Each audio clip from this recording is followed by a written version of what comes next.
Hello दोस्तों, नमस्कार दोस्तों, स्वागत है आप सभी का online data for study YouTube channel पर। इस वीडियो में हम बात कर रहे हैं कई बड़ी और लेटेस्ट अपडेट के बारे में जो कि संबंधित है सुपर टीईटी, टीजीटी, पीजीटी और एलटी ग्रेड शिक्षक भर्ती को लेकर एक बड़ी और लेटेस्ट अपडेट के बारे में। साथ ही साथ अगर बात की जाए नई शिक्षक भर्ती प्रक्रियाओं के बारे में, परीक्षा के प्रारूप को लेकर जो जारी किया गया है, इसके अलावा अगर बात की जाए 14 लाख बीएड अभ्यर्थियों को यूपी टीजीटी पीजीटी भर्ती से एक बड़ा झटका देखने के लिए मिला है। क्योंकि आप जानते हैं कि कह सकते हैं कि पिछले 2 साल बीएड करने वाले अभ्यर्थियों के लिए ज़्यादा कुछ लेकर के नहीं आए हैं, बल्कि उनसे छुड़ा करके ले गए हैं। क्योंकि आपने देखा होगा पिछला 2023 का जो साल था बीएड करने वाले अभ्यर्थियों के लिए काफ़ी ज़्यादा नुकसानदायक था। क्योंकि उस समय पे प्राइमरी के अंदर बीएड वर्सेस बीटीसी मामले पर सुप्रीम कोर्ट ऑफ इंडिया ने अपना जजमेंट सुनाया था। और उसके बाद से एक और बड़ी अपडेट आप सभी के सामने, इस पर हम डिटेल में बात करेंगे। चैनल को सब्सक्राइब करके बेल आइकन को दबा लें और वीडियो को लाइक कर दें, जिससे कि आपको रियल ऑथेंटिक जानकारी online data for study YouTube channel के माध्यम से मिलती रहे। पहले हम इन मुद्दों पर बाद में बात करने वाले हैं, क्योंकि ये मुद्दे भी बहुत महत्वपूर्ण हैं। लेकिन ये मुद्दा उससे भी ज़्यादा महत्वपूर्ण है, क्योंकि 14 लाख से ज़्यादा बीएड करने वाले अभ्यर्थियों का भविष्य इससे जुड़ा हुआ है। असल में आपने देखा होगा साल 2023 के अंदर 11 अगस्त 2023 को एक सुप्रीम कोर्ट का ऑर्डर आता है और बीएड करने वाले अभ्यर्थी प्राथमिक से हमेशा के लिए बाहर कर दिए जाते हैं।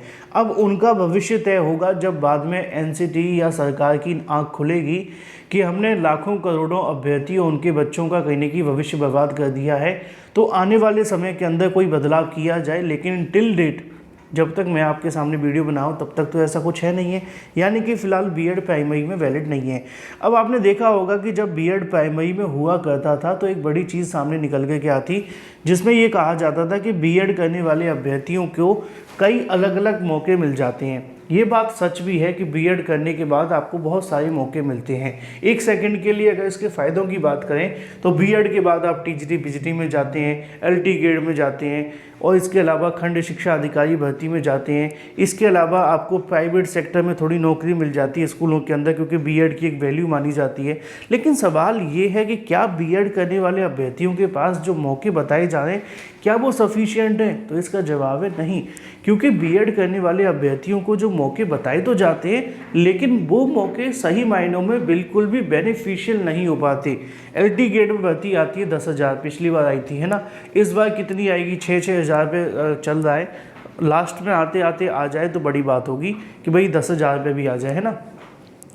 टीजीटी पीजीटी भर्ती को लेकर वर्षों बाद कोई भर्ती आती है। आपने देखा होगा 2021 की भर्ती जैसे तैसे पूरी हुई, 2022 की भर्ती को लेकर अभी कुछ पता नहीं है। वहीं दूसरी तरफ इस भर्ती में पदों की संख्या कितनी है?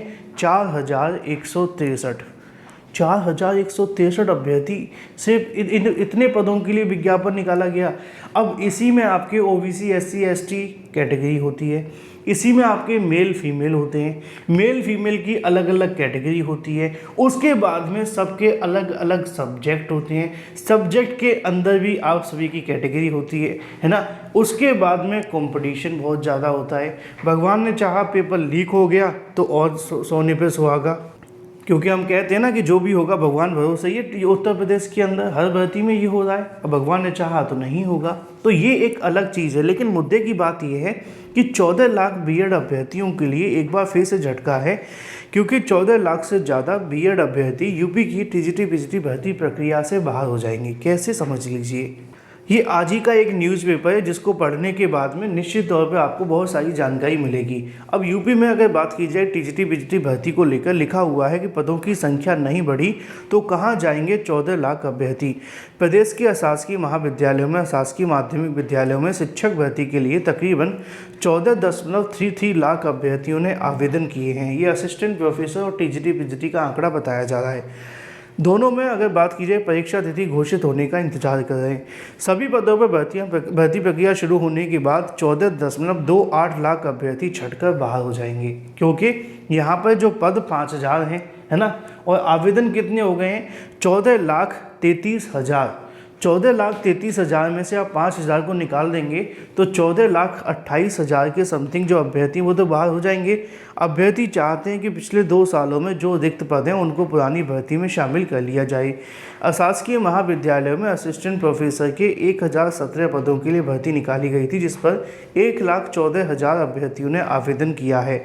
माध्यमिक विद्यालयों की बात की जाए तो 4,163 पदों के लिए भर्ती निकाली गई थी, जिसके लिए 13,19,000 अभ्यर्थियों ने आवेदन किया है ना। दोनों भर्ती प्रक्रिया पूरी होने के बाद भी 14 लाख से अधिक अभ्यर्थी परीक्षा कह सकते हैं कि चयनित होने से वंचित रह जाएंगे।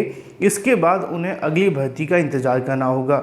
दोनों भर्तियां उत्तर प्रदेश शिक्षा सेवा चयन आयोग को करानी है। आयोग में अब तक ना तो स्थायी अध्यक्ष की नियुक्ति हुई है और ना ही परीक्षा नियंत्रक की। ऐसे में दोनों भर्ती परीक्षाओं के लिए अभ्यर्थियों को अभी इंतजार करना पड़ सकता है, जबकि इन भर्तियों के लिए आवेदन की प्रक्रिया अगस्त 2022 में कंप्लीट हो चुकी है।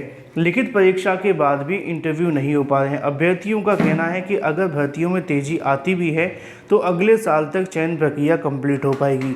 यानी कि चयन प्रक्रिया का मतलब होता है कि आपके आवेदन के बाद में परीक्षा कंप्लीट होना नहीं, आपके परीक्षा के बाद में आंसर की आना, रिजल्ट आना, फिर उसके बाद में नियुक्ति देना, ये सारी की सारी चयन प्रक्रिया का हिस्सा रहता है।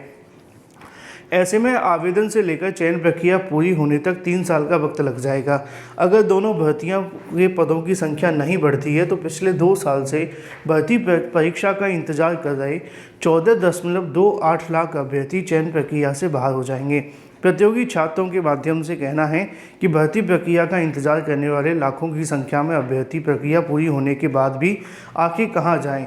वहीं जिन्होंने पिछले 2 वर्षों के दौरान भर्ती प्रक्रिया में शामिल होने के लिए अनिवार्य अर्हता प्राप्त कर ली है, वो नई भर्ती के लिए कब तक इंतजार करें, ये भी अभी स्पष्ट नहीं है। तो ये है टीजीटी पीजीटी के असली में मौके। जो कहा जाता है कि टीजीटी पीजीटी के पास बहुत मौके तो हैं, लेकिन मौके 4,000 पदों में हैं, है ना, और आवेदन करने वाले 14,33,000 के समथिंग हैं। तो आखिर इनका क्या होगा, ये एक विचारणीय मुद्दा है। इसी के साथ सुपर टीईटी, टीजीटी पीजीटी और एलटी गेट नई शिक्षक भर्ती को लेकर परीक्षा का प्रारूप जारी किया गया है, जिसके बारे में लिखा हुआ है कि प्रतियोगी परीक्षाओं के लिए तैयार किए जाएंगे 4 अलग अलग प्रश्न पत्र। प्रदेश में सरकारी नौकरी के लिए होने वाली प्रतियोगी परीक्षा के लिए 4 अलग अलग प्रश्न पत्र तैयार किए जाएंगे। फुल प्रूफ सिस्टम विकसित करने के लिए उच्च स्तरीय सहमति बन चुकी है। इतना ही नहीं, प्रश्न पत्र निजी प्रिंटिंग प्रेस के बजाय राजकीय प्रिंटिंग प्रेस में छपवाने के विचार किया जा रहा है और प्रदेश सरकार भर्ती और चयन आयोगों को प्रतियोगी परीक्षा में होने वाली गड़बड़ियों को खत्म करने के लिए जून में विस्तृत दिशा निर्देश जारी किए गए थे। इसमें सरकारी वित्त पोषित शिक्षण संस्थानों में परीक्षा केंद्र और 5 लाख से ज़्यादा अभ्यर्थी होने पर अलग अलग चरणों में परीक्षा कराए जाने को लेकर निर्णय लिया गया था। लिखा हुआ है कि प्रश्न पत्र का उपयोग में आएगा। इसको कहने की परीक्षा शुरू होने से अधिकतम 5 घंटे पहले ही तय किया जाएगा। ये जो पूरा का पूरा प्रोसेस आपको देखने के लिए मिलेगा, ये सभी आयोगों में होगा, चाहे वो उत्तर प्रदेश अधीनस्थ सेवा चयन आयोग हो, उत्तर प्रदेश लोक सेवा आयोग हो, उत्तर प्रदेश शिक्षा सेवा चयन आयोग हो या पुलिस भर्ती प्रोन्नत बोर्ड। इसके अलावा अगर कोई आयोग रह गया है तो वो भी इसके दायरे में आएगा, क्योंकि इन्हीं दिशा निर्देशों का पालन करते हुए उत्तर प्रदेश की सुपर टीईटी, टीजीटी पीजीटी और एलटी गेट शिक्षक भर्ती परीक्षाओं का आयोजन होगा। Thank you for watching this video.